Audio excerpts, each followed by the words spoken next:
I'm Jeffery Rawlings, and this is my journey. I found myself homeless whenever I was in college and moved into my first apartment, and did not realize that once you move in, you're expected to pay your rent every single month without fail. And I received an eviction notice and did not really pay attention to it. I was in college and I was unfamiliar with paying bills, and I ended up in my car. This was my first experience with homelessness, and I wasn't in the car for long, a couple of months till the semester ended. I went home and lived at home with my family, as you would when you're in college.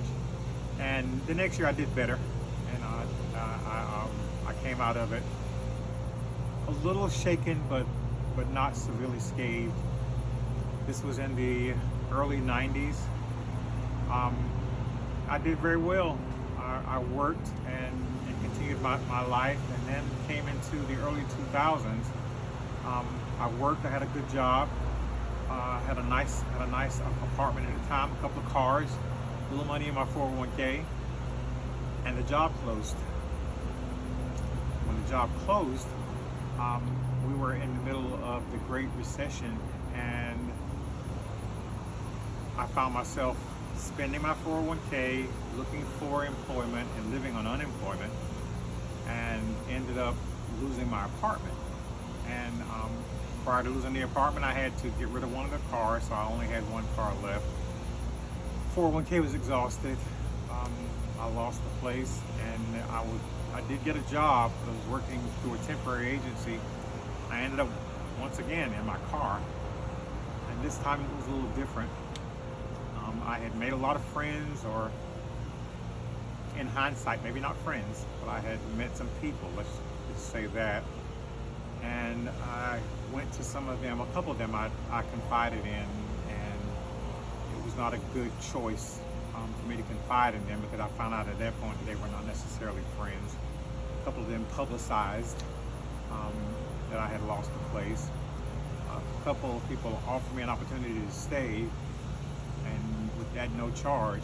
But oftentimes a free place is not necessarily free at all. And I've, in two instances, found myself running out in the middle of the night because of situations that I never thought would occur. So I ended up just staying in the car. I stayed in the car. I worked the job at a staffing agency, and I would take a bath or a wash up at the Exxon station near the job, and just make sure I was clean. And at that point, I didn't tell anybody else. My work life was separate from my home or homeless life, so I was able to keep it concealed as I worked. I tried to go to the local shelter here, and it was in too public of a place, and you had to stand on a ramp outside, and everybody driving by could see you, and they knew what you were there for, because you had to stand and wait to see if they're going to call your number to go in.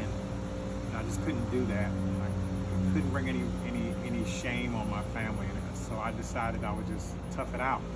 So I stayed in the car because the system wasn't inviting, and it wasn't something that I wanted to go through any more than I was already going through. The humiliation of losing my place was enough. So I stayed in the car for about 6 months total, and was able to get a room in a boarding house in a horrible, drug-infested, crime-ridden neighborhood.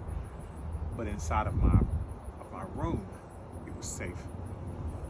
I stayed there for a few months. Then I was able to move to a better rooming house in a better neighborhood, and I stayed there for another 6 months. After that, I was able to get into a one-bedroom apartment to a two-bedroom apartment, from a two-bedroom apartment to a two-bedroom house, from a two-bedroom house to a three-bedroom house, all rental. And in October 27th of 2024, I purchased my own home, which is where I am right now.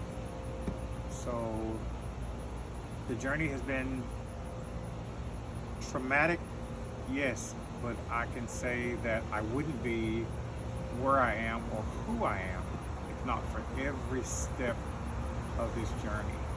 I work in homeless services because I have been homeless. I have the heart for it, I feel, because I understand what it's like to lose everything and have to rebuild. I understand what it's like to have your dignity ripped away from you and to have to start from scratch. The counsel that I give and the decisions that I make for programs that are designed to help people return to a housed situation. All of those things are influenced not just by my training or by the assignments given to me or by the conferences that I go to and speak at. They are all rooted in those 6 months and that earlier 2 months that I slept in my car. Everything, all my decisions, all of the plans are always going to be rooted in just that. I know what it feels like, so I want no one else to have to feel it. Friend or foe, no one should ever have to have their dignity ripped away from them. And I think that housing itself should be an absolute right. It should be a right just as much as you should be able to breathe this air or drink this water or eat food. You should also have the ability to lay down and rest in peace and rest in a place where you know that there is no danger involved, and that you can get up the following morning and plan your day, whatever your day holds, that you should be able to have a place where you can prepare for it